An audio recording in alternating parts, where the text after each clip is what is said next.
Hey guys, it's Nicole, and today I'm going to be talking about one of my favorite songs, I Lived It by Blake Shelton, and this is off of his 2018 album Texoma Shore. It's a really cool, kind of basic rudimentary groove, played on the snares, kind of the bass, and today I'm just going to be walking through kind of how the rhythm goes and breaking it down, and then below this video there's the full run of the record, so you guys can hear kind of how it sounds within the song itself. So first of all, just the pattern. This entire song only has one drum beat.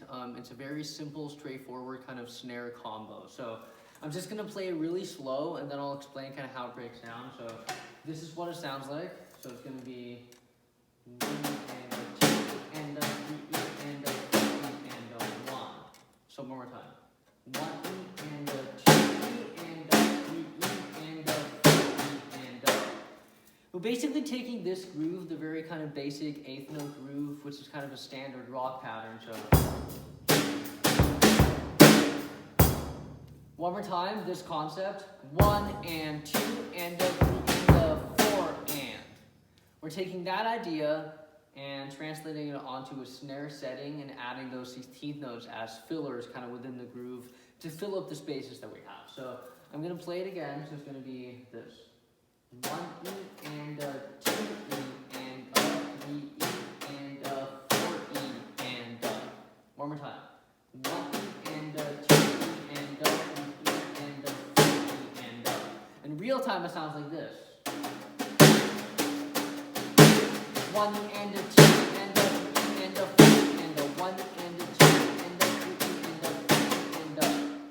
So really slow. So the first part, I'm just going to kind of count to the 2 countings, so it's going to be this, so it's going to be, 1 E and a 2 E and a. So basically your emphasis is being placed on your 2 and your 4, so once again, 1 E and a 2 E and a.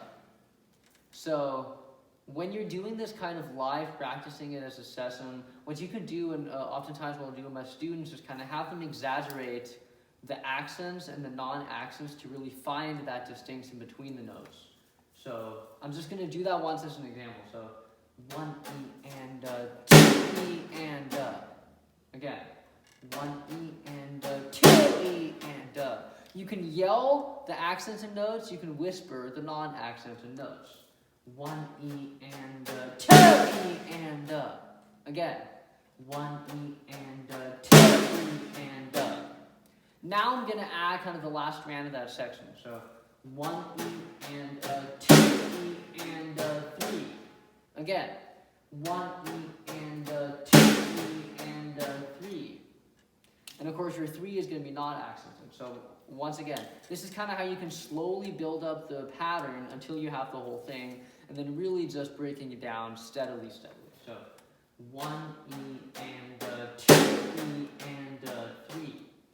Again, 1 E and a 2 E and a 3. Now I'm going to add even more. 1 E and a 2 E and a 3 E and a. Again, 1 E and a 2 E and a 3 E and a. And when you're doing those uhs, you can really place your emphasis on the uhs, kind of an upbeat idea feel. So 1 E and a 2 E and a 3 E and a.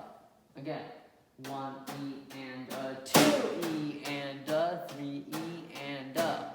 Slower. 1 E and a 2 E and a 3 E and a.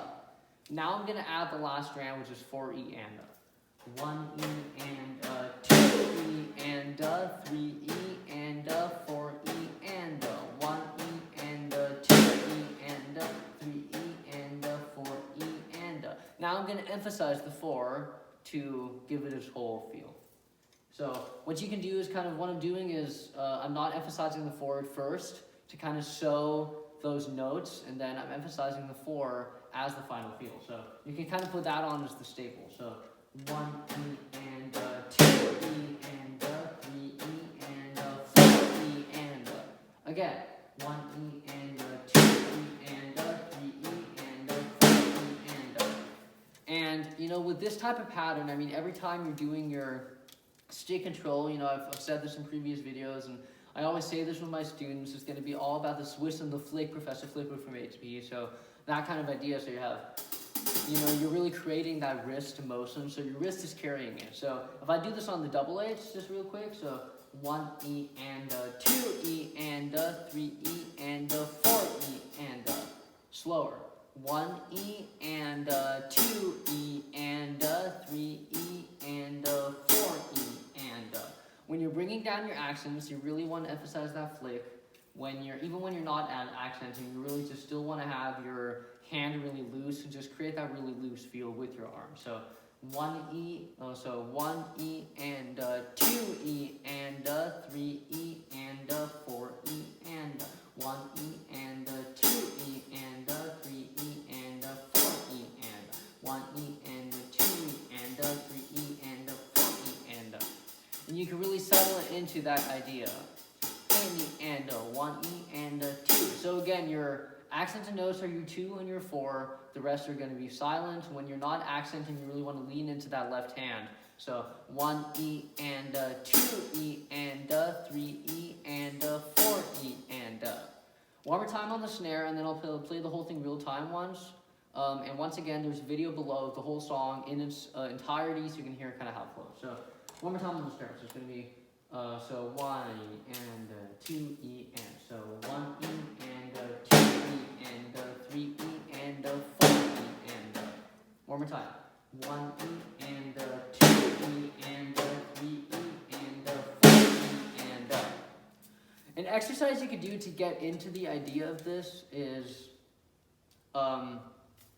just an alternating single pattern. So, you know, your rudiments when you're doing lessons and stuff, you're going to start with your rudiments to kind of get your limbs in the motion of playing. And you can do singles, just alternating right-left. To just get your idea into this. So just do right, left, right, left, right, left, right, left, right, left, right, left, right, left, right, left, right. And then you can use that as the base. And then the more you do that, the more your arms will get used to that, and then you can start adding in your accents and playing around with it. And this is something I'll do with solos all the time too, and this bass is, of the song is a very good kind of bass for creating solos, because when you do solos, like oftentimes I'll use kind of the rudiments to start and then kind of go off of that. So you know, I'll start with like right, left, right, left, right, left, right, left, right, left, right, left, right, left. And then I can start to kind of place the accent different places. And it's all about just kind of feeling that out and just kind of feeling your looseness in that groove itself. So one more time, I'm going to play the BS groove on the snare. It's going to be this. So 1 E and 2 E and 3 E and 4 E and 1 E and 2 E and 3 E and 4 E and in the song, you're kind of emphasizing your non-accented notes as well, and you're just kind of bringing them up a little bit. So 1 E and 2 E and 3 E and 4 E and 1 E and 2 E and 3 E and 4 E and now I'm going to play it real time, and I'm going to add in the kick the way it is in the song. So basically, the way you have that is you have the pattern on the snare. You're adding your kick is kind of a 1. So 1 E and 2 E and 3 E and 4 E and there's different ways to add in your kick. Just kind of emphasizing those downbeats. Your kick is kind of helping to enhance the groove. So I'm just going to play it real time in the song, and then once again, click the video below that has the whole record in its essence. So one more time. Here we go. 1, 2, 3, 4.